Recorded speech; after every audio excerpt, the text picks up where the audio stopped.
அரசு சொத்துக்களை முறைகேடாக பயன்படுத்திய குற்றச்சாட்டில் கைது செய்யப்பட்ட முன்னாள் அமைச்சர் ஜான்ஸ்டன் பெர்னாண்டோ, அவரின் புதல்வர்களான ஜொஹான் பெர்னாண்டோ, ஜெரம் ஹெனத் பெர்னாண்டோ உள்ளிட்ட ஐவரின் விளக்கமறியலை ஜனவரி 30 வரை வத்தளை மேலதிக நீதவான் பாத்திமா ஜிப்ரியா உத்தரவிட்டுள்ளார்.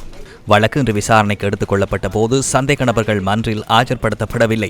இதன்போது சந்தேக நபர்கள் வாட்ஸ்அப் தொழில்நுட்பத்தின் ஊடாக வழக்கில் ஆஜர்படுத்தப்படுவார்களா என நீதவான் சிறைச்சாலை அதிகாரிகளிடம் வினவினார்.